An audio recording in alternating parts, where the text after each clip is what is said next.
좀 넓은데 한 5명씩 우리 하이파이브를 할 때, 죄송합니다마는 우리가 EM 채플에 비해서 본당이 좀 큰 것도 있고 사실은 뭐 괜찮아요. 그냥 편하게 앉으셔도 되는데 사실은 오늘은 제가 좀 이야기를 나누고 싶습니다. 그래서 가급적이면은 좀 이렇게 좀 뭔가 이렇게 통할 수 있는 세팅이면 좋겠는데요.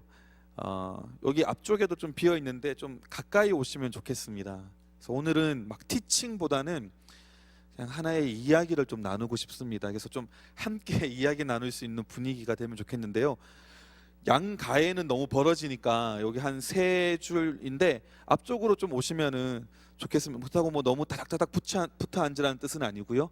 편하게 앉으시되 조금 더 가까이 오시면은 제가 이렇게 얼굴도 보고 눈도 맞추면서 좀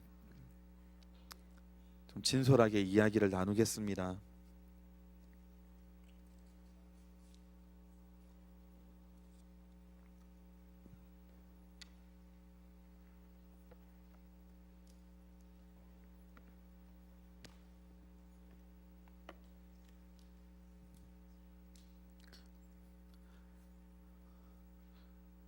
조금 이동하셨는데 그래도 굉장히 꽉 찬 느낌이네요. 좋습니다. 지난 주일에 그런 얘기를 드렸습니다. 섹스는 하나님의 아이디어다. 그러니까 우리가 어떻게 하나님 몰래 우리의 쾌락을 위해서 즐기고 하는 것이 아니라 애당초 이걸 만드신 분은 하나님이라는 거죠. 하나님의 생각이고 하나님의 아이디어고 하나님의 계획이라고 말씀드렸습니다. 이거를 다 아는 사실이지만 정말로 내 마음에 와닿게 받아들이는 것은 굉장히 중요합니다. 왜냐하면 이것이 모든 것의 베이스이기 때문에 그래요. 하나님께서 만드신 거구나. 그렇다면 만드신 그 목적과 원래의 디자인이 있겠구나. 내가 아는 하나님은 선하고 좋은 분이시기 때문에 여기에도 뭔가 선하고 아름다운 뜻이 있겠구나 하는 것을 인정하고 받아들이는 것이 출발입니다. 하나님께서 섹스를 만드신 목적과 이유를 크게 한 3가지로 그렇게 정리할 수가 있습니다. 첫 번째는 뭐냐면요, 말씀에 나와 있는 것처럼 남편과 아내의 연합을 위해서 만드셨습니다.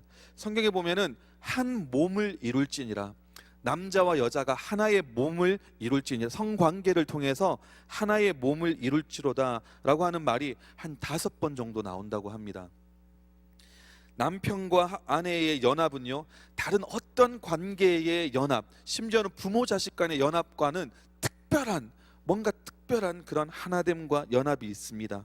또 이것은 지난 주일 말씀드린 것처럼 어떤 놀라운 영적인 진리에 대한 육체적인 표현이기도 합니다. 그래서 창세기 2장 24절 25절에 이러므로 남자가 부모를 떠나 그의 아내와 합하여 둘이 한 몸을 이룰지로다. 아담이 그의 아내 2사람이 벌거벗었으나 부끄러워하지 아니하니라. 그렇게 말씀하고 있습니다.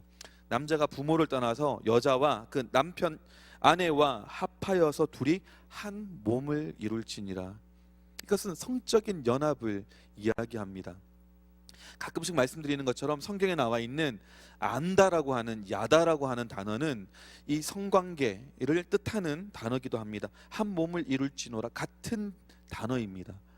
그러니까 누군가를 정말 깊이 경험적으로 알아가는 것과 성관계를 가지는 것을 같은 단어를 쓴다는 것에 우리가 주목할 필요가 있습니다.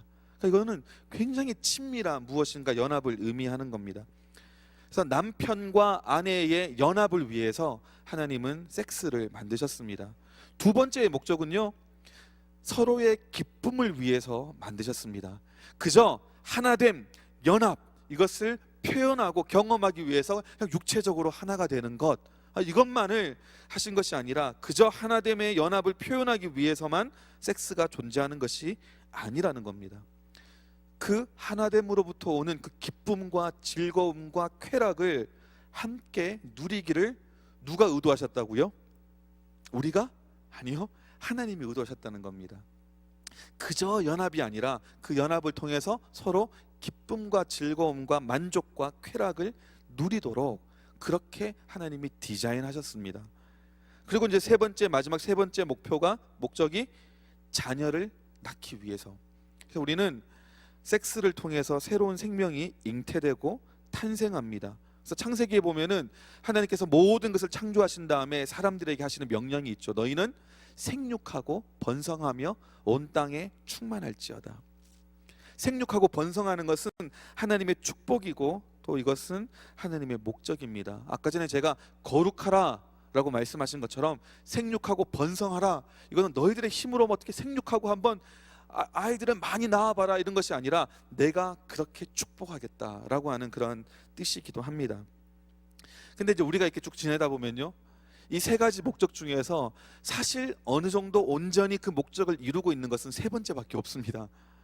그냥 섹스를 통해서 아이를 낳는 것, 이거는 어느 정도 목적을 이루고 있지만 그 위에 두 번째, 두 가지, 정말 아내와 남편의 영적이고 정서적이고 육체적인 하나됨을 누리는 것, 또 그것을 통해서 큰 기쁨과 즐거움과 만족을 함께 누리는 것, 이런 것들은 그 의미가 왜곡되어지고 퇴색되어지고 오히려 부끄러운 것으로 치부될 때가 참 많다는 거죠. 그나마 세 번째 목표도 요즘에 와서는 많이 줄어들고 있습니다. 이기적인 목적으로 아이 낳으면 힘드니까, 아이 낳으면 내가 빨리 늙으니까, 아이 낳으면 그 뒷바라지 하는데 돈이나 이런 것들이 굉장히 많이 드니까 아이 안 낳겠다고 하는 사람들도 많이 생기고요. 또 요즘에 나오는 동성애나 동성 결혼을 통해서 물리적으로 그런 생리적으로 아이를 출산하는 것이 어렵게 되어지는 그런 때를 또 우리가 살고 있기는 합니다. 하지만 이 세 가지가 하나님께서 우리에게 섹스를 허락하신 큰 목적이라는 거죠. 아내와 남편의 연합, 그 정말 친밀한 연합, 그리고 그 연합을 통해서 기쁨과 즐거움과 쾌락을 누리는 것, 또한 그 결과로서 자녀들, 즉 생명을 잉태하고 출생케 하는 것, 이것이 하나님이 주신 말씀입니다. 그래서 지난 주일에 말씀드린 것처럼 섹스와 관련해서 특별히 싱글인 우리에게 주시는 하나님의 말씀은 안 된다, no가 아니라 wait, 기다리라는 겁니다. 언제까지? 하나님의 그 목적이 정말 풍성하고 아름답게 이룰 때까지 기다리라, 이렇게 이야기를 합니다. 그래서 이번 주일에는 그 청년으로서의 성에 대해서, 싱글로서의 성에 대해서 좀 솔직하고 진솔한 얘기들을 좀 나누려고 합니다. 근데 오늘은 좀 기대를 하고 오신 분들 좀 계실지 모르겠는데요, 수위가 높고 낮고를 떠나가지고 그냥 평범한 이야기 하나를 좀 하고자 합니다. 근데 이 이야기를 통해서 제가 전달하고자 하는, 또 하나님께서 전달하시고자 하는 마음이 좀 잘 전달될 수 있으면 좋겠습니다. 그래서 좀 멀게 느껴지는데요, 어쨌든 한번 좀 보겠습니다. 내려갈 수가 있을까요? 어느 한 사람의 이야기입니다. 존이라고 하는 그 한 남자의 이야기입니다. 존이라고 하는 아이가 있었습니다. 네, 어느 날 알람 소리에 깜짝 놀라서 깼습니다. 그날이 언제냐면 고등학교에 처음으로 가는 날입니다. 이제 중학교를 졸업하고 여름방학을 보낸 다음에 이제 고등학교를 가게 됐습니다. 첫날이죠. 알람 소리에 깜짝 놀라서 깼습니다. 그리고는 막 부랴부랴 준비해가지고 뛰쳐나갑니다. 마음은요 굉장히 두렵습니다. 초조합니다. 우리 친구들은 어떤 친구들일까? 친구들이 나를 좋아할까? 놀리지는 않을까? 선생님들은 전부 다 나이스할까? 무섭고 엄격한 선생님들이 있으면 어떡하나? 여러 가지 생각들이 많이 있습니다. 중학교 때는 그래도 자기가 가장 상급생이었는데 이제 고등학교 가면 프레시맨이잖아요. 자기보다 상급생들이 자기를 좀 놀리고 무시하면 어떡하나? 여자애들이 나한테 아무런 관심을 보이지 않고 오히려 얼간이처럼 여기면 어떡할까? 별의별 생각이 다 드는 겁니다. 여러분 그런 경험 있으시죠? 초등학교 처음 가는 날, 등교하는 날, 중학교 처음 가는 날, 고등학교 처음 가는 날, 굉장히 설레기도 하지만 두려움이 굉장히 앞섭니다. 그런 마음을 가지고 막 걸어가는 거죠. 학교까지 한 2마일을 걸어가야 됩니다. 막 걸어가고 있는데 어느 한 모퉁이를 이렇게 돌게 됐습니다. 근데 그 모퉁이에 뭐가 있냐면은 상점이 있는 겁니다. 보석 상점이 있습니다. 근데 이렇게 지나가다가 뭔가 반짝하는데 그냥 시선을 확 사로잡은 거예요. 잠깐 멈춰서 이렇게 봤습니다. 봤더니요, 반지입니다. 반지가 있는데 굉장히 나의 시선을 빼앗아갈 뿐 아니라 내 마음까지도 확 앗아가는 겁니다. 심지어는 순간 그냥 눈이 멀어버리는 것 같은 그런 착각까지 드는 거죠. 그러면서 서서히 이렇게 봤습니다. 평소에 뭐 이런 보석이나 반지나 목걸이에 대해서 흥미를 가지고 있는 사람도 아니었어요. 그냥 14살짜리 평범한 사춘기 소년에 불과합니다. 근데 그 반지를 보는 순간, 짧은 순간이었지만 왠지 그 첫 등교에 대한 초조함이나 두려움은 싹 사라지고 뭔가에 홀린 듯한, 뭔가에 끌린 듯한 그런 마음을 가지게 된 겁니다. 그리고는 그냥 확 그 반지에 빨려 들어간 거죠. 그러다 다시 정신을 차리고는 내가 이래서는 안 되지 하고는 이제 얼른 학교로 빨리 뛰어갑니다. 학교에 딱 들어갔더니 이제 1교시를 시작을 알리는 벨소리가 들리는 거죠. 그래서 교실을 찾아가지고 막 황급히 들어갔습니다. 고개를 푹 숙이고 교실 뒤에 빈 책상에 이제 앉아서 주위를 조심스럽게 둘러봅니다. 그랬더니 중학교 때 알고 있었던 그 반가운 얼굴들, 낯익은 얼굴도 몇 명 보입니다. 이게 봤더니 걔네들도 나처럼 굉장히 초조해가지고 쫄아가지고 막 이러고 있는 게 보입니다. 왠지 마음에 또 안심도 되고 다행이다 이런 반가움도 찾아옵니다. 그날 집에 돌아오죠. 집에 돌아왔더니 엄마가 묻습니다. 오늘 학교 첫날 어땠니? 좌니가 얘기하죠. 그럭저럭 잘 버텼다고, 잘 견뎠다고, 서바이벌 했다고. 엄마가 이야기합니다. 내일은 더 나아질 거야. 그래서 그랬으면 좋겠다 하고는 이제 숙제를 하고 잠자리에 들죠. 다음날 아침에는 더 큰 공포와 스트레스 가운데 깹니다. 왜냐하면은 늦잠을 자버린 거죠. 막 뛰어가면서 별 생각이 다 납니다.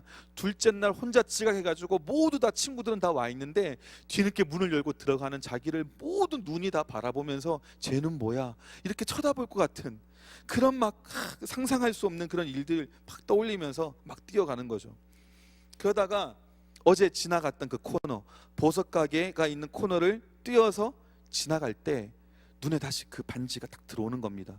하지만 이번에는 멈춰서지 않았어요. 왜? 늦었으니까. 막 뛰어갑니다. 그런데 이상하게도 잠깐 봤던 그 반지의 실루엣이 계속 머리에서 떠나지가 않습니다. 그러면서 생각을 하죠. 이상하다. 내가 왜 이러지? 마치 어떤 음악이 머리에 와서 막 박히는데 계속 맴도는 거 있잖아요. 그 막 멜로디가, 그 노래가 계속 떠나지 않고 맴도는 것처럼 계속 그 모양이 아른아른 거리는 겁니다. 학교가 눈앞에 보일 무렵에 이제 1교시 시작을 알리는 벨 소리가 들리죠. 막 뛰어서 갑니다. 막 숨이 거의 턱에 차다시피 막 뛰어갑니다. 다행히 교실에 딱 들어간 뒤에 몇 명이 더 뒤에 따라 들어옵니다. 그러니까 내가 지각한 것이 티가 안 날 수 있도록 딱 들어갔죠. 다행이다. 그렇게 둘째 날 또 지나갑니다. 몇 달이 그렇게 지나니까 이제 익숙해집니다. 고등학교 생활에도 익숙해지고 학교 가고 오고 하는 그 루틴에도 일상이 되어 버립니다. 하지만 이상하게도 그 보석 가게 앞에 지날 때마다 그 보았던 호기심을 자극했던 그 반지에 대한 마음은 시간이 가면 갈수록 더 커져가는 거예요. 그러다가 한 번은 어느 오후에 이 좌니는 용기를 내어 가지고 그 가게 안에 들어갔습니다.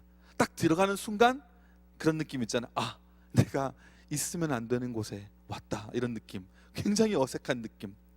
거기에 주인처럼 보이는, 매니저처럼 보이는 나이 많으신 아저씨가 이렇게 물고만히 이렇게 안경 너머로 쳐다봅니다. 그러면서 얘기하죠. 얘야 뭘 도와줄까? 친절한 목소리는 아니에요. 그래서 용기를 내서 얘기합니다. 저기 앞에 있는 반지, 그 반지를 한번 보고 싶어요. 그랬더니 이제 그 아저씨가 가서 이것을 원하는 거니? 하고 가져오는 거죠. 예, 바로 그것을 보고 싶습니다. 그랬더니 그 아저씨가 얘기합니다. 그거는 여자 결혼 반지인데 네가 왜 그걸 필요로 하니? 이렇게 좀 약간 짜증난 투로 그렇게 이야기를 합니다. 그랬더니 이제 좌니가 용기를 내서 그냥 좀 보려고 해요. 딱 앞에 갖다 내밀었습니다. 그런데요, 갑자기 그 순간 놀라운 일이 벌어집니다. 반지 가운데 박혀있는 그 다이아몬드를 보는 순간 갑자기 그 반지에서 어떤 환상이 보이기 시작하는 겁니다. 어떤 한 여자가 갑자기 확 튀어나와서 보이기 시작하는데 너무 아름다운 모습인 거예요. 마치 알라딘의 요술 램프에서 튀어나온 지니처럼 내 눈앞에 쫙 여자의 모습이 딱 나타나는데 내 꿈에 그리던 그런 여자의 모습입니다. 내 운명의 여자, 딱 그 마음이 오는 거죠. 바로 이 여자다 라고 하는 마음이 확 드는 여자의 모습이 눈앞에 보이는 겁니다. 눈을 깜빡깜빡 해봐도 계속 눈앞에 있는 거죠. 그러면서 온몸에 있는 모든 세포가 막 춤을 추기 시작하는 겁니다. 와, 막 이상한 처음 경험해보는 그런 느낌을 가지게 됩니다. 너무 실제적이라서 마치 손을 대면은 만질 수 있을 것 같아요. 그래서 나도 모르게 손을 이렇게 뻗었습니다. 그랬더니 그 아저씨가 깜짝 놀라가지고 반지를 뒤로 뺐죠. 너 뭐 하는 짓이냐? 이렇게 얘기합니다. 죄송해요. 나도 모르게 그만. 너무 당해가지고 그냥 그 가게에서 급하게 뛰어나왔습니다. 뛰어나오면서도 별 생각을 다 했겠죠. 바보 같은 녀석, 거기서 무슨 그런 말을 할 게 다 있담 하고 막 자기를 자책하는 그런 생각들을 합니다. 말을 합니다. 하지만 그 가운데서도 자기가 보았던 그 여자의 모습은 너무 뚜렷하게 각인이 돼 있는 겁니다. 그러면서 그런 마음이 강하게 자리 잡았습니다. 저 반지는 무슨 일이 있더라도 내가 반드시 가져야 해. 이 생각만큼은 너무나 또렷하고 분명하게 드는 거죠. 그 후로 몇 달 동안은 그 앞을 지나다니지 못했습니다. 길 건너편으로 항상 다녔습니다. 왜? 그 아저씨를 마주칠까봐, 그 할아버지를 마주칠까봐 늘 다녔습니다. 그러다가 나중에 뒤늦게 발견하게 된 것이 금요일에만 그 할아버지가 일하지 않고 어떤 여자분이 일하시는 겁니다. 그래서 다시 한번 용기를 냅니다. 1월의 어느 추운 금요일 오후에 딱 그 문을 열고 들어갑니다. 들어갔더니 따뜻한 그 기운이 느껴지죠. 그러면서 벌벌 떨고 있는 자기 자신을 발견합니다. 이것이 추위 때문에 떠는 건지 아니면 긴장해서 떠는 건지 모를 정도로 막 떨고 있습니다. 무엇을 도와드릴까요? 그 남자와 비교할 수 없는 상냥한 목소리로 여자가 맞습니다. 저 반지를 보고 싶습니다. 그랬더니 그 여자가 젊은 사람이 보시는 눈이 참 탁월하시군요. 이 반지를 받게 될 행운의 여자는 누군가요? 그랬더니 이제 이 쟈니가 깜짝 놀란 거죠. 여자요? 무슨 여자요?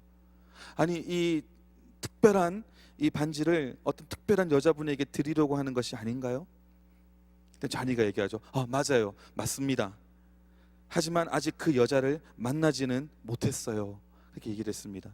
근데 그 여자분이 아니, 이 10,000불짜리 반지를 소개팅 나가서 만나는 여자에게 주려고 한다는 얘기인가요? 아니 그런 뜻이 아니라 아직 그 여자와 이야기를 나눠보지는 못했습니다. 10,000불이라는 이야기에 깜짝 놀란 거죠. 하지만 겉으로는 놀란 티를 안 내려고 굉장히 침착하게 했습니다. 하지만 머리에는 10,000불 이 생각밖에 안 드는 거죠. 그러면서 이제 물어봅니다. 내가 이거 한번 좀 만져봐도 될까요? 좀 여자분이 머뭇거리다가 주변에 그 매니저가 없는 것을 확인한 다음에 조심스럽게 내밉니다. 처음으로 쟈니는 그 반지를 탁 손에 들고는 만지게 됩니다. 근데 그 순간에도 갑자기 그 여자의 얼굴이 확 나타나는 겁니다. 자기를 보고 웃고 있는 그 모습에 너무 행복함을 느끼는 거죠. 그러면서 얘기합니다. 혹시 이 반지 좀 홀드할 수 있을까요? 그랬더니 그 여자가 20%만 다운페이 하면은 그러면 홀드할 수 있습니다. 얼마인가요? 2022불 80전입니다. 그러면은 내가 다시 집에 갔다가 돌아오겠습니다. 그때부터 이 쟈니는 열심히 일하기 시작합니다. 근데 일하려고 봐도 뭐 경험도 없고 뭐 아는 것도 없으니까 일자리 찾기가 어려워요. 그래서 카우워시를 하게 됩니다. 매일마다 학교 갔다 오면요, 가서 일 갑니다. 가서 열심히 일하고 돌아와 가지고는 숙제하고 잠자리에 드는 거예요. 다른 것은 아예 할 엄두도 내지 못합니다. 학교 갔다 와서 일 가고, 일 갔다 와서 숙제하고, 숙제 끝나면 잠자고, 이 생활이 계속 반복됩니다. 한 달 뒤에 250불을 가지고 그 가게를 찾습니다. 여자에게 이야기하죠. 저를 기억하십니까? 여자분이 얘기하죠. 당신을 기억합니다. 그러면서 250불을 내밉니다. 내가 이 돈으로 이 반지를 홀드하고 싶습니다. 그랬더니 그 여자가 대답하죠. 홀드하기 위해서는 20%를 다운페이 해야 합니다. 하지만 내가 당신을 위해서 한 가지 제안이 있습니다. 우리와 함께 어카운트를 오픈하시고 매주마다 페이먼트를 내시면은, 그래서 그것이 완납이 되어지면은 그럼 그것을 당신이 가져갈 수 있도록 하면 어떻겠습니까? 그랬더니 이제 쟈니의 눈이 번쩍 뜨이는 겁니다. 아니, 그게 가능합니까? 매니저에게 허락만 받으면 가능합니다. 그때 그 남자 매니저가 나오는 거죠. 나와서는 이제 그 쟈니를 보면서 너 누군지 안다, 그런 눈치입니다. 별로 그렇게 관심이 없죠. 그래서 그 여자분이 얘기합니다. 이 아이가 우리랑 어카운트를 열고 매주마다 페이먼트를 내서 완납을 하게 되면은 이 반지를 살 수 있는, 가져갈 수 있도록 하면 어떻겠는가. 그랬더니 그 남자가 오히려 화를 내면서 막 얘기를 합니다. 당신이 어떻게 이 여자를 구워 삶았는지 모르겠지만 내가 볼 때 너는 이것을 살 수 있는 능력도 없고 사서도 안 되는 사람이야. 너 같은 꼬맹이가 살 수 있는 그런 반지가 아니야. 이렇게 이야기를 합니다. 그리고는 돌아서서 가버리는 거죠. 갑자기 쟈니의 그 속에서 분노가 막 치밀어 오릅니다. 그러면서 그 전에 없었던 용기를 가지고 이야기를 합니다. 아저씨, 아직 저에게 기회를 주시지 않으셨잖아요. 한 번만 기회를 주세요. 내가 이 말에 책임질 수 있다는 것을 내가 한번 증명해 보이겠습니다. 내가 고등학교를 졸업하는 그날 모든 페이먼트를 다 내겠습니다. 끝내겠어요. 약속드릴 수 있어요. 그랬더니 그 매니저가 여자를 쳐다봅니다. 여자는 한번 그렇게 기회를 주십시오, 이렇게 얘기합니다. 그래서 그 남자가 얘기하죠. 좋아, 그러면 매주마다 페이먼트를 해야 되고 한 번이라도 놓치게 되면 이 딜은 그냥 끝나는 거야. 그렇게 될 경우에 리스타킹 피로 30%는 우리가 가지게 될 거야, 이렇게 이야기를 합니다. 쟈니는 너무 기뻐서 그럴게요, 절대로 놓치는 일이 없도록 하겠습니다 하고 너무 기뻐했습니다. 꿈에 그리던 그 반지를 무엇인가 살 수 있는 가능성이 주어졌다는 것만 해도 너무 기뻤어요. 그 매니저가 안에 방으로 들어간 다음에 그 여자분이 울면서 이야기합니다. 얘야, 내가 지금까지 쭉 20년간 저분 밑에서 일하면서 저런 모습은 처음이야. 왜 저러시는지 잘 모르겠어. 하지만 내 생각에는 네가 다른 곳에 가서 구입하는 것이 훨씬 낫겠어. 너에게는 너무 불리한 딜이야. 네가 열심히 일해서 모은 돈을 단 한 번에 실수로 다 날려버리게 될까봐 너무 걱정이구나. 진심으로 걱정해 줍니다. 하지만 쟈니는 아랑곳하지 않았어요. 아닙니다. 나는 내가 원하는 것은 바로 이 반지예요. 내가 이 반지를 반드시 사게 될 겁니다. 그리고는 매주마다 50불씩 가서 내기 시작합니다. 비가 오나 눈이 오나 햇빛이 항상 가서 매주마다 50불을 냅니다. 그리고 한 번 또 빠지지 않고 계속해서 일을 하면서 돈을 계속해서 모으게 됩니다. 그러면서 1년, 2년, 3년 지나가는 거죠. 그러다가 이제 마지막 고등학교에 졸업하기 전 마지막 날 밤이 되었습니다. 그날은 마지막 페이먼트를 내기 바로 전날 밤이에요. 그러면서 그 쟈니는 잠에 들었는데요. 잠에서 다시금 꿈을 꾸는데 그 여자를 봅니다. 여자를 보는데 너무 아름다운 모습이에요. 자기를 보면서 웃고 있습니다. 하지만 예전에 봤던 그 환상과는 뭔가 좀 달라요. 그전에는 와, 내 꿈에 그리던 여자야, 내 운명의 여인이구나, 막 그런 마음이었지만 이번에 꿈을 꾸면서 느끼는 것은요, 보니까 이 여자도 나를 사랑하고 있구나, 이 여자도 나를 원하고 있구나, 나도 이 여자에게 꿈에 그리던 남자구나 하는 것을 느끼게 됩니다. 서로 간에 그렇게 기다려왔던 사람이라고 하는 것을 깨닫게 되는 거죠. 그러면서 그 여자가 입고 있던 푸른색 드레스가 갑자기 눈앞에서 바뀌기 시작하더니 흰색 옷으로 바뀝니다. 봤더니 간호사 옷이에요. 간호사 옷으로 바뀌어 있습니다. 그 다음날 마지막 50불을 가지고 그 가게를 찾아갔습니다. 문을 열고 들어갔더니요, 그 남자와 그 여자가 기다리고 있습니다. 풍선이 있고 축하한다고 하는 글귀가 붙어져 있고 케이크 준비되어 있습니다. 너무 축하한다 얘기하면서 그 남자가 얘기하죠. 미안하다, 내가 너를 오해했고 내가 너를 잘못 봤다. 하지만 너는 정말 멋있는 젊은 남자다. 내가 너를 그렇게 취급한 것에 대해서 내가 사과한다. 쟈니가 당신의 사과를 받아들이겠습니다. 괜찮아요. 하지만 감사합니다. 기회를 주셔서 감사합니다. 그리고는 그 반지는 주머니에 넣고 케이크를 손에 들고 집으로 돌아옵니다. 얼마나 기뻤는지 몰라요. 이 날을 위해서 4년 동안 열심히 일을 했습니다. 드디어 꿈에 그리던 그 반지를 자기가 가지게 된 거죠. 그리고는 집에 돌아왔는데 갑자기 밖에서 어머니와 아버지가 기다리고 계십니다. 뭔가 얼굴 표정이 좀 안 좋아요.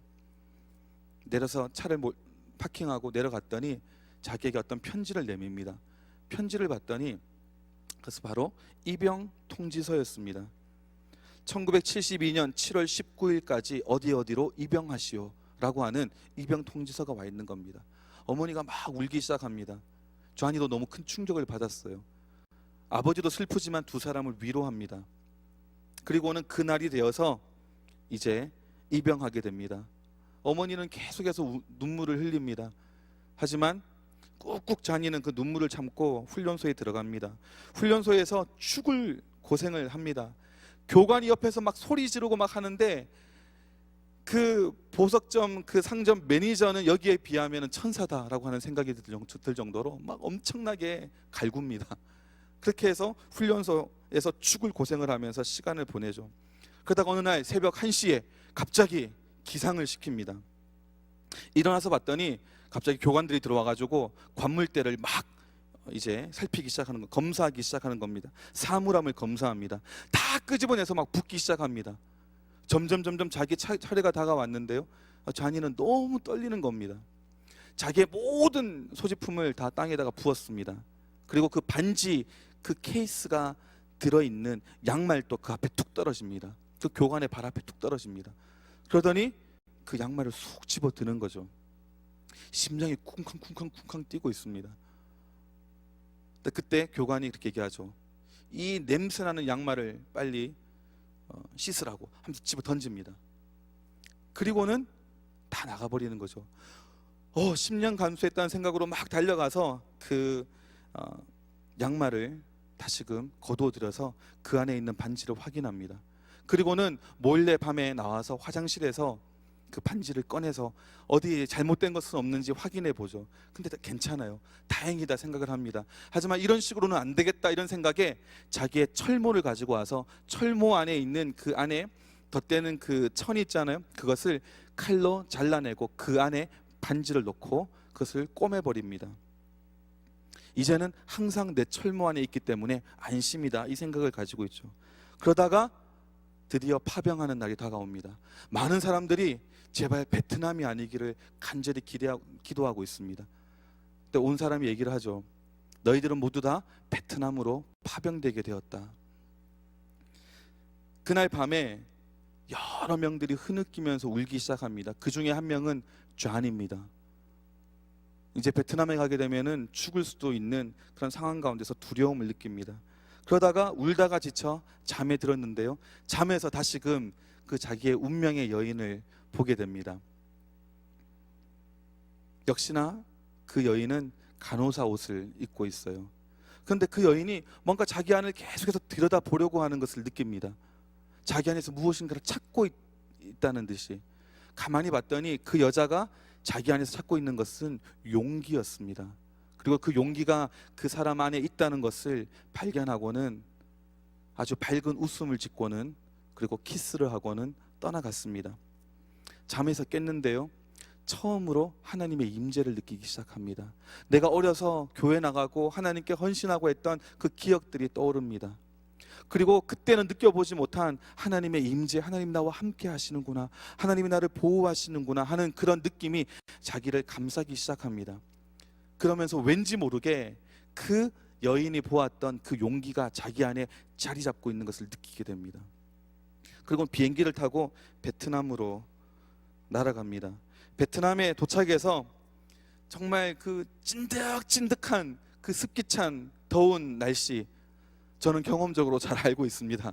정말 불쾌한 그 끈적끈적한 습도 많은 그 날씨, 거기에 비행기 조종사가 내려주면서 Welcome to Vietnam 하고는 이제 내려주고는 떠나갑니다. 이제 이륙하기 위해서 활주로를 달려가고 있는데 어디선가 들려오는 기관총 소리에 그 비행기가 폭발하고요, 그냥 불에 타고 있는 모습을 바라보게 됩니다. 그리고는 그때부터 모든 것이 정말 지옥 같은 상황으로 바뀌게 되는 거죠. 그러다가 어느 날 모든 사람들이 두려워하는 그 순간이 임합니다. 삼면이 온통 적으로 둘러싸여서 포위당한 거죠. 유일한 한 방법은 지원을 받는 건데요. 지원군이 도착하기까지 3시간은 기다려야 된다고 합니다.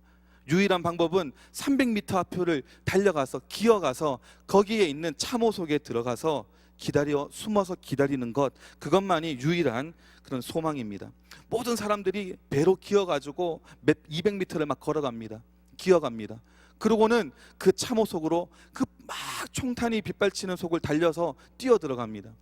이제 쟈니의 차례가 됐어요. 열심히 막 뛰어갑니다. 뛰어가는데 어디선가 날라온 파편에 헬멧이 맞고 그냥 떨어져 버립니다. 헬멧을 주우려고 했지만 너무 위급한 상황이기 때문에 또 그 안에서는 빨리 뛰어오라고 외치는 그런 사람들의 이야기를 들으면서 얼른 그 참호 속으로 뛰어 들어갑니다. 하지만 쟈니의 마음은 온통 그 헬멧에 가 있는 겁니다. 내 헬멧, 저 헬멧을 가지고 와야 됩니다. 상사가 얘기하죠. 빨리 엎드리라고, 머리 들지 말라고 이야기합니다. 하지만 쟈니는 이야기하죠. 나는 저 헬멧을 가지고 와야 됩니다. 명령하고 말리는 그 상사의 이 말을 뿌리치고는 뛰쳐나갑니다. 그래서 막 총탄이 빗발치는 곳을 달려나가서 그 헬멧을 집어서 머리에 쓰고는 다시금 채웁니다. 그리고는 다시금 되돌아오는데 바로 참호 속으로 들어오기 전에 두 발의 총탄에 허벅지와 무릎을 관통당합니다. 그래서 사람들이, 동료들이 막 겨우 가까스로 끄집어 들어가지고 안전한 곳으로 그렇게 끄집어 들었습니다. 하지만 동맥이 다쳐서 피가 엄청나게 흐르기 때문에 응급으로 지혈을 하고, 그리고 나서 뒤늦게 도착한 그 수송 헬기 편으로 보내게 됩니다. 그리고 정신을 잃고 수술을 받게 되는데요, 3일 동안을 정신을 잃고 병원에 누워 있게 됩니다.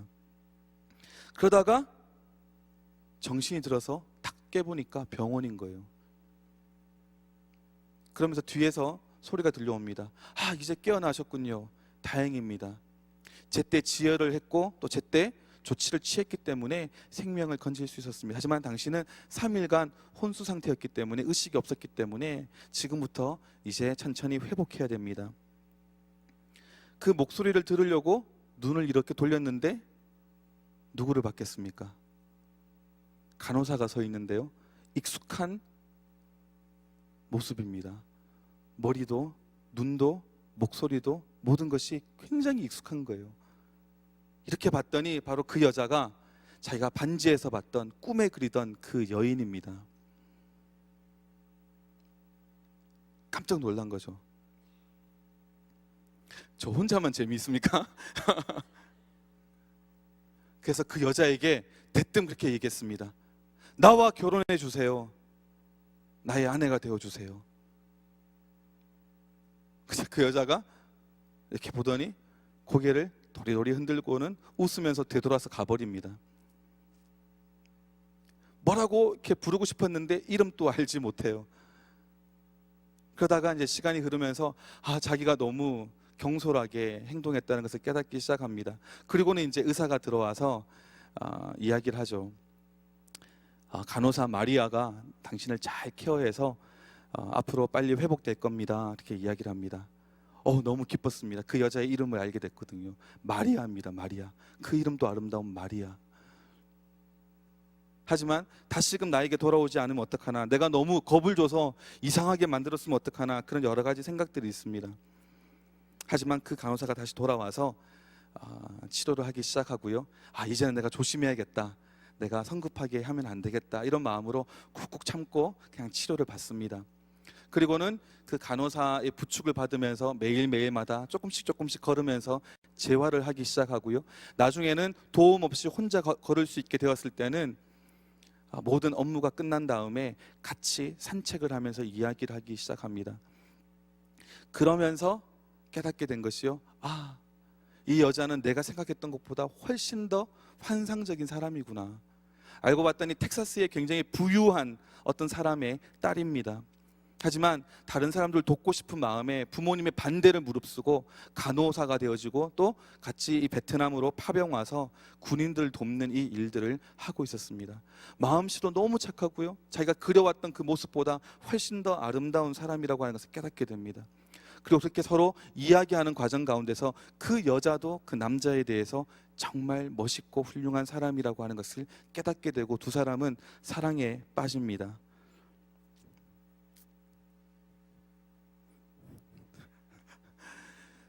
여기서 이야기가 끝나면 굉장히 이상하겠죠. 사랑에 빠진 두 사람은요, 근데 남자는 이제 미국으로 이제 후송되어 오게 됐습니다. 그래서 제대하기까지 몇 달 남지 않았기 때문에 몇 달만 기다려달라 그렇게 이야기를 하죠. 그리고는 제대하고 바로 며칠 후 결혼식을 하게 됩니다. 그 부자인 아버지가 조금 신경을 써서 아주 성대한 결혼식을 이렇게 열어줬습니다. 남자는요 너무 기쁜 겁니다. 14살 때 처음 그 반지를 봤을 때부터, 또 그 반지에서 자기의 그 운명의 여인을 봤을 때부터 이 사람은 계속 생각한 것이 무엇이냐면은 내가 바로 신혼여행 첫날 밤 내 신부에게 이것을 내가 주리라. 그래서 결혼식 때도요 그냥 아주 심플한 웨딩 밴드만 줬습니다. 그리고는 마음에 콩닥콩닥 거리는 겁니다. 드디어 내가 기다리던 순간이 왔다. 첫날 밤 바닷가에 있는 호텔 방에 갔습니다. 서로를 바라보는데요 세상을 다 얻은 것 같습니다. 여자가 씻으러 들어가죠. 남자가 기다립니다. 빨리 나와 얘기를 합니다. 조금만 참으라고 얘기를 하고 여자가 이제 씻고는 나옵니다. 그리고는 자니가 이야기하죠. 침대에 잠깐 앉고 눈을 감아보라고. 그 여자가 앉아서 눈을 감습니다. 그리고는 드디어 지금까지 자기가 그렇게 지켜왔던 그 반지를 딱 꺼내서 케이스를 딱 열어서 그 여자 앞에 무릎을 꿇고는 딱 내밉니다. 눈을 떠서 그 반지를 본 그 마리아는 기뻐하면서 뭐 이런 것을 다 준비했냐고, 이런 거 하지 않아도 괜찮은데 하면서 그 반지를 손가락에 껴봅니다. 근데 왠지 자니의 마음에는 아쉬운 거예요. 뭔가 이건 아닌데 하는 생각이 드는 겁니다. 자기가 예전부터 꿈꿔왔던 그런 모습이 아닙니다. 기뻐하기는 기뻐하지만 정말 자기가 생각했고 기대했던 것만큼 기뻐하지 않습니다. 흥분하지 않는 것 같아요. 하지만 됐다. 내가 사랑했던, 내가 보았던 그 여인과 결혼하게 되었고 그 여인에게 반지를 선물했으니까 이것으로 충분하다, 만족한다 하고 잠자리에 들었습니다. 그 다음날 일어나서 함께 바닷가로 나갔습니다. 하지만 이상하게 쟈니의 마음 한구석은 굉장히 아픈 겁니다. 나는 굉장히 이 순간을 기다려왔고 무엇인가 굉장히 대단한 순간이 될 것 같았는데 생각보다 너무 그냥 건성건성인 거죠. 그냥 기뻐하지만 그 반지에 대해서 보다 함께 있는 것 자체에 대해서 그냥 좋아하는 것 같습니다. 그래서 바닷가에 가서 함께 나 잡아봐라 하고 막 뛰어다니고 물에서 막 놀고 막 빠뜨리고 막 놉니다. 그리고 나왔는데 자기의 아내의 손을 봤더니 반지가 없는 겁니다. 반지가 없는 거예요. 그래서 쟈니가 막 울기 시작합니다. 막 통곡하면서 울기 시작합니다. 이제 바닷물에 휩쓸려 갔기 때문에 이것은 찾을 수 있는 방법이 없어요. 막 울면서 이 반지 이제 찾을 수가 없게 되었네. 반지 막 웁니다. 그 모습에 아내가 너무 당황했죠. 너무 미안하다고, 내가 부주의해서 반지를 잃어버렸다고, 미안하다고, 걱정하지 말라고, 내가 아버지한테 얘기해서 똑같은 반지 사달라고 할 테니까 너무 그렇게 슬퍼하지 말라고 도닥입니다. 그리고는 두 사람이 그 해변가에 앉아서 한참을 있습니다. 그러면서 그 쟈니가 그 여자에게 이야기를 하죠. 어떤 이야기를 하냐면 그 반지에 대한 이야기를 처음부터 쭉 하는 겁니다. 자기가 처음 봤을 때, 그 반지를 봤을 때, 또 그것을 위해서 고등학교 4년 동안 다른 사람들 다 놀고 하고 싶은 거 할 때 자기는 하지 않고 그것을 위해서 열심히 일하면서 결국에는 그 반지를 사게 되었던 것들, 또 그것을 가지고 베트남에 가서 잃어버릴 뻔한 것, 그 반지 때문에 총상을 입게 되었던 것들, 그런 여러 가지 일들을 쭉 이야기를 합니다. 하지만 괜찮아, 그 반지가 중요하겠어? 그 반지로 인해서 만난 당신이 더 중요하지, 괜찮아. 하지만 그 이야기를 들은 아내가 이제는 막 흐느껴 울기 시작합니다. 그 반지에 그런 의미가 있었는지 몰랐다는 거죠. 그러면서 막 울기 시작합니다. 그런 가치가 있는 반지인지 몰랐다. 하지만 남편은 토닥이면서 괜찮다고, 반지가 중요한 것이 아니라 당신이 더 중요한 거야, 토닥입니다. 하지만 그 순간 영화처럼 저기 가까운 곳에서 무엇인가 반짝합니다. 뭐겠어요? 예, 반지입니다. 얼른 달려가서 봤더니 그 반지가 있는 거죠. 기쁜 마음에 그것을 씻어가지고 다시금 그 아내의 손가락에 끼워줬습니다. The end.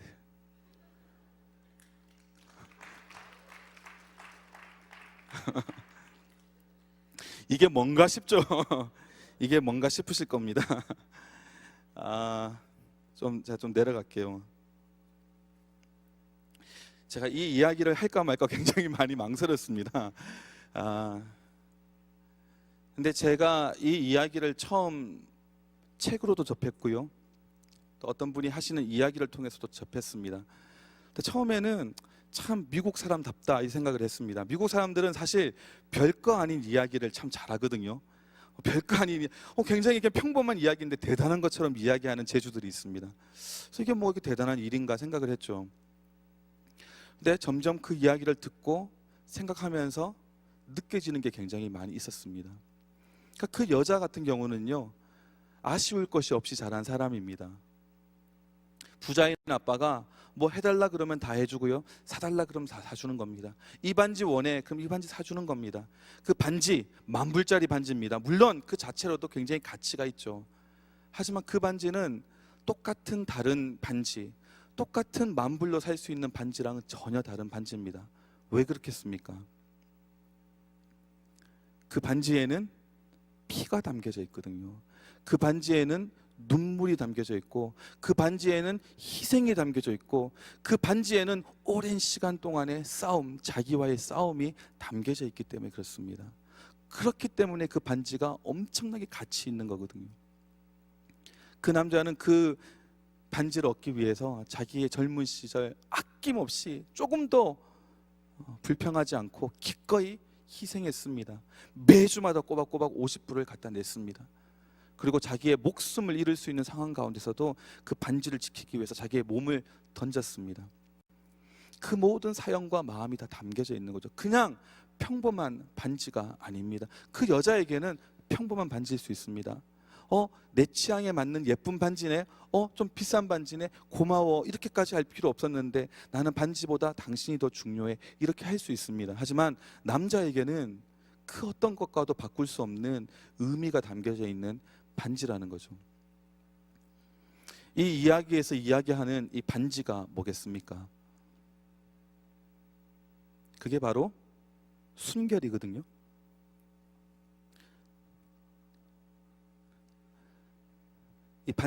이 이야기에서 반지가 상징하는 것은 그 사람의 순결을 상징합니다.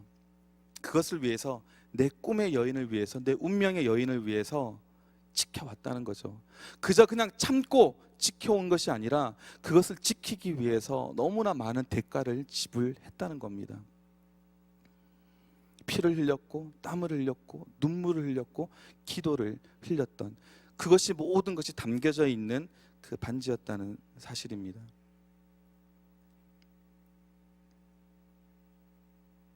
이것은 마치요, 트로피와 같습니다. 누구든지 비싼 것을 줄 수 있습니다. 내어줄 수 있습니다. 하지만 희생의 가치와 대가를 아는 사람만이 진정으로 가치 있고 값진 것을 줄 수 있습니다. 트로피는요, 그 자체로는 얼마 안 할 수 있습니다. 10불, 20불이면 살 수 있습니다. 하지만 그 트로피에 부여되는 그 의미는요, 돈으로 살 수가 없습니다. 어린 아이가, 나의 자녀가, 나의 아들이 어디 나가서 스펠링 비에 나가서 거기서 입상해서 타온 그 트로피, 5불짜리 10불짜리밖에 안 하는 트로피지만 그 가치와는 견줄 수 없는 의미가 담겨져 있습니다. 그 스펠링 비에 나가서 그 떨리는 마음에 처음으로 많은 사람들 앞에서 그 대회에 참가해서 열심히 공부하고 수고한 그 열매를 가지게 된 그 어린 시절 내 아이가 받았던 트로피, 그것은요, 다른 무엇과도 바꿀 수가 없습니다. NBA 경기나 다른 모든 경기도 마찬가지입니다. 그 트로피 자체가 좀 더 비쌀 수는 있습니다. 하지만 그 트로피가 그 경기에 가치를 부여하는 것이 아니라 그 경기가 트로피의 가치를 부여한다는 거죠. 그 트로피를 얻기까지 흘린 땀과 수고들, 희생한 것들, 오랜 시간 동안 자기와의 스트럭을 했던 모든 것들, 그런 것들이 그 모든 트로피에 담겨져 있다는 사실입니다.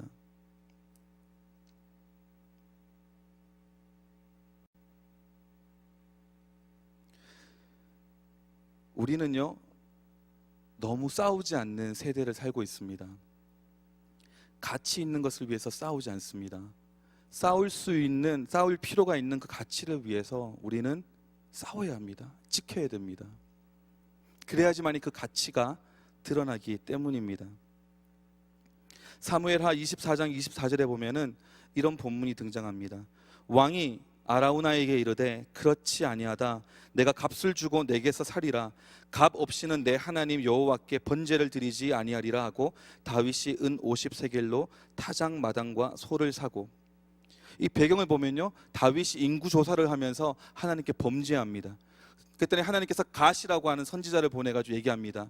네가 하나님 앞에 큰 죄를 범했기 때문에 세 가지 옵션을 주겠다. 내가 너희를 심판할 것인데 세 가지 옵션을 주겠다. 사람들에게 쫓겨다닐 것이냐, 아니면은 하나님께서 3일 동안 온역으로 치게 할 것이냐 물어봅니다. 그때 다윗이 내가 사람의 손에 빠지기를 원치 않습니다. 내가 하나님의 손에 빠지기를 원합니다. 그래서 세 번째 옵션을 택합니다. 3일간의 온역, 즉 전염병을 택합니다. 그리고 나서는 한 7만 명 가까운 사람들이 그 병 때문에 죽어갑니다.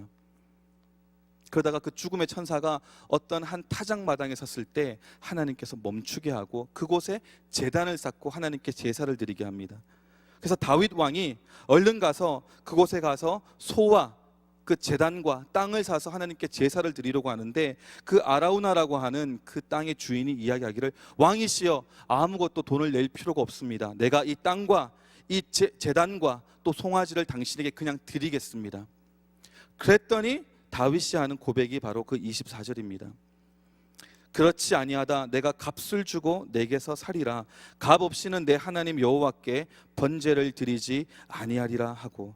영어로 보니까요, I will buy it from you for the full price because I will never offer to God something that cost me nothing.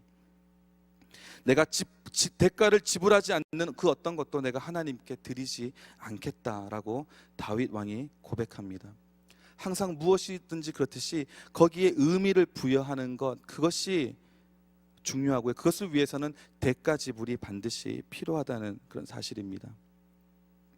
찬양팀 올라와 주시고요.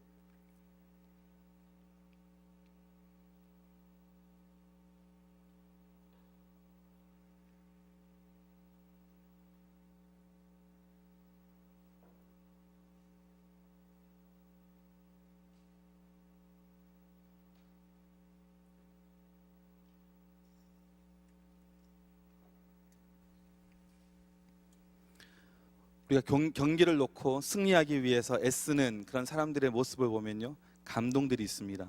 또 그 승리를 위해서 보이지 않는 그 수많은 시간 동안 흘린 땀과 희생과 노력들이 있습니다. 그리고 마침내 승리하게 됐을 때 거기서 오게 되는 그 기쁨과 그 만족감은 무엇으로도 표현할 수가 없습니다.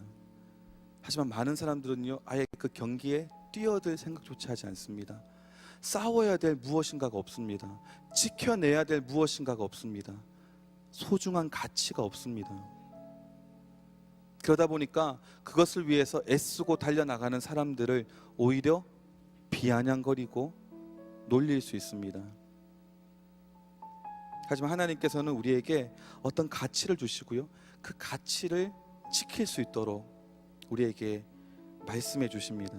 그래서 그것을 위해서 내가 거기에 드린 모든 땀과 피와 눈물과 기도들이 그 반지 자체가 아니라 그 반지에 부여되어지는 그 의미를 더 귀하게 만듭니다.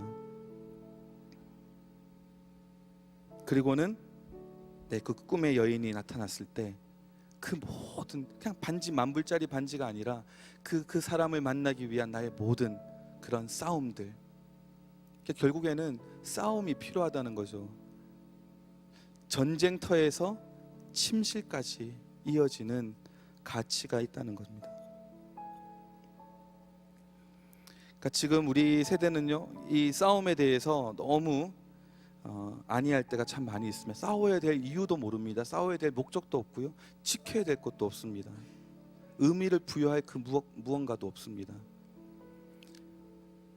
하지만 하나님께서는 우리에게 정말 소중한 것을 디자인하시고 우리에게 허락하여 주시면서 그것을 지킬 수 있도록 그렇게 말씀해 주시고 은혜를 주십니다. 근데 문제는 그 모든 싸움의 과정 가운데 어떤 사람은요, 싸움에서 패배하는 사람이 있고 싸움에서 이미 진 사람들이 있습니다. 하지만 하나님께서 우리에게 주시는 소망과 약속은 어떤 상황 가운데서도 회복시키고 치유시키는 하나님의 은총을 베풀어 주신다는 사실입니다. 한 가지 이야기만 더 드리고 우리 같이 한번 좀 기도했으면 좋겠는데요.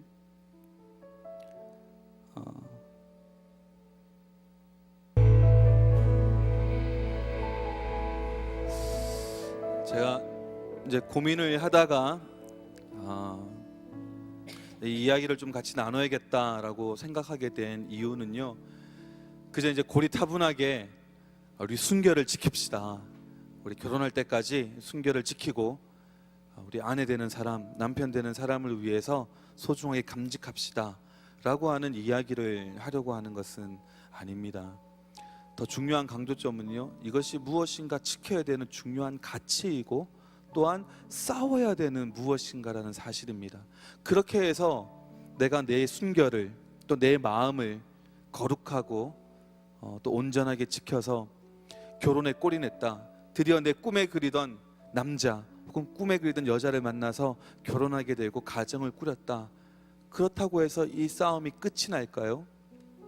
끝이 나지 않습니다. 그때부터 또 다른 싸움의 시작입니다. 어떤 싸움이요? 이 남자만을, 이 여자만을 내가 사랑하고 내가 나의 마음과 나의 육체를 깨끗하게 지키겠다, 나의 생각을 지키겠다 라고 하는 것은 또 다른 싸움이 시작됩니다. 어떤 사람은 그럴 수가 있죠. 목사님, 저는 이미 옛날에 이 싸움에서 패배했습니다. 저는 지킬 순결이 남아있지 않습니다. 그저 한 번의 실수도 아니고요, 정말 여러 남자를 만나 여러 여자를 만나 정말 방탕하게 생활했던 적이 있습니다. 저하고는 이 이야기가 좀 무관한 것 같습니다. 아직까지 그런 순결을 지키고 있는 사람이 얼마나 되는지 의심스럽습니다만은 그 소수의 사람들에게만 해당되는 말씀 같으네요. 그렇게 체념하고 죄책감을 가지시도록 하려고 이 이야기를 준비한 건 아닙니다. 오히려 좀 같이 나누고 싶었던 건 뭐냐면요, 지난 주일에 이어서 이런 부분들이 그저 그냥 종교적으로 이것이 옳은 거니까 마땅히 그래야 되는 거니까 율법적으로 지켜야 되고 따라야 되고 하다가 노력하다가 안 돼서 내가 연약해서 시험에 넘어가서 실수하고 실패하게 되면 내 자신에게 실망하고 이왕 버린 몸 하고 마음껏 또 그렇게 오히려 더 이상 내 마음과 그 몸을 가드하지 않고 나는 이미 지나가 버린, 끝나버린 그런 모습으로 체념하고 살아가고, 그러다가 만나게 되는 사람에게 또 왠지 모를 죄책감을 가지게 되어지고, 이런 것들이 아마 거의 대부분이라 생각을 합니다. 우리 가운데 많은 경우 그런 죄책감과 수치감들이 오히려 더 많이 있으리라 생각을 합니다. 제가 앞으로 주일날 조금 더 그런 얘기를 더 자세하게 하겠습니다마는, 하나님께서 우리에게 허락해 주신 은혜는 뭐냐면은 다시금 시작할 수 있는 은혜를 주십니다. 과거에 내가 얼마나 정말 메싸뵙고 얼마나 실수하고 넘어졌다 하더라도 상관없이 하나님께 나와서, 하나님, 내가 연약해서 넘어졌습니다, 실수했습니다, 싸움에서 졌습니다, 그리고 다시는 싸울 생각조차 하지 않았습니다. 오히려 내 죄책감을 누그러뜨리기 위해서 오히려 그 싸움을 싸우고 있는 사람들을 비아냥거렸습니다. 오히려 그것이 시대에 뒤처지는 것처럼, 오히려 그것이 고리타분하고 정말 율법적인 것처럼 그렇게 치부해 버렸습니다. 내 죄책감을 덜려고 그렇게 했습니다. 그리고 사실 뚜껑을 열고 보면요, 다 나와 같은 사람들 뿐입니다. 안 그런 척, 거룩한 척하고 있지만 사실은 다 그런 과거의 경험이나 아픔을 가지고 있습니다. 그런 마음 가운데 더 부담감이나 짐이나 죄책감을 드리려는 것이 아니라 제가 드리고 싶은 말씀은 하나님께서 그런 것까지도 회복시켜 주신다는 겁니다. 문제는 우리가 하나님께 나아가서 고백하고, 하나님, 나의 잘못입니다. 나의 연약함이었습니다. 내가 싸워서 이겨야 될 싸움에서 넘어졌습니다. 졌습니다. 하지만 하나님, 내가 회개합니다. 돌이킵니다. 하나님, 나를 깨끗하게 하시고 온전케 하시고 새로운 시작을 허락해 주시옵소서 라고 기도하면은 하나님께서는요, 그 과거의 어떤 것도 보지 않으시고 우리를 용서해 주시고 새롭게 해주신다는 겁니다. 근데 문제는 거기서 끝나는 것이 아니라 그때부터 뭐가 시작된다고요? 싸움이 시작되는 겁니다. 또 다른 싸움. 하지만 이번에는 좀 다르겠죠. 오히려 많이 범죄한 자가 더 많이 사랑한다, 주님을 사랑한다라고 하는 그 말씀처럼, 더 많이 용서받은 자가 더 주님을 사랑하는 것처럼, 과거의 연약함이나 부족함이나 씁쓸한 마음과 수치심과 자책감이 있는 사람들이야말로 더 그 모든 것을 다 씻음받고 용서받고 새로운 지켜야 될 가치가 주어졌을 때, 그 싸움만큼은 이제는 내가 지지 않고, 내가 포기하지 않고, 굴복하지 않고, 내가 끝까지 이 가치를 지켜내리라 라고 하는, 그 다른 사람에게선 찾아볼 수 없는 정말 놀랍고 아름답고 강한 결단이 그들 마음 가운데 깊이 있게 자리 잡게 된다는 거죠. 저는 오히려 그것이 더 기대가 됩니다. 무엇이든지 회복된 것의 영광이 그 전의 영광보다 더 큰 법입니다. 사람이 아무런 죄를 짓지 않고 나가는 것도 너무 귀한 일들이지만, 쓰러졌던 사람이 하나님의 은혜 가운데 다시금 회복받으면요, 거기에는 말로 다 할 수 없는 영광이 있고 아름다움이 있고 고귀함이 있습니다. 그런 사람들만 누릴 수 있는 하나님의 권세와 능력이 주어집니다. 그래서 우리 이 시간 앞으로도 계속 좀 그런 시간을 좀 가지겠습니다만은, 특별히 이 시간 같이 한번 기도할 때 그렇게 한번 기도했으면 좋겠습니다. 내가 너무나 캐주얼하게 원하면 얼마든지 얻을 수 있고 받을 수 있는 그런 것, 그냥 그 자체의 가치만 따지는 것이 아니라, 그것을 내가 정말 하나님께서 나를 위하여 예비하시고 또 맺어주실 그 아름다운 가정, 나의 남편, 나의 아내를 위해서 내가 싸우겠습니다. 피를 흘리겠습니다. 눈물을 흘리겠습니다. 기꺼이 대가를 지불하겠습니다 라고 하는 그런 좀 새로운 소망과 결단이 있었으면 좋겠고요. 말씀드린 것처럼 이미 그런 부분에 대해서 싸움에서 졌다고 생각하는 분들 낙심하지 마시고요. 지금 이 순간 같이 한번 기도로 나아갔으면 좋겠습니다. 하나님, 내가 주님 앞에 이 모습 이대로 나아갑니다. 솔직하게 고백합니다. 그럴 수밖에 없는 환경이고 조건이었다고 핑계하지 않겠습니다. 하나님, 회개합니다. 주님 용서해 주시고 하나님, 모든 것을 깨끗하게 새롭게 온전하게 회복시켜 주세요.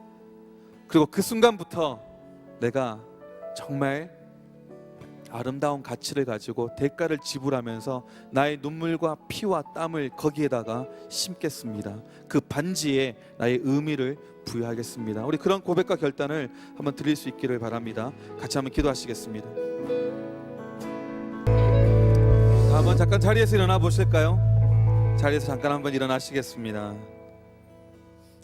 이 싸움은요, 각자마다 싸워야 될 싸움이기도 하지만 또 함께 싸우는 싸움입니다.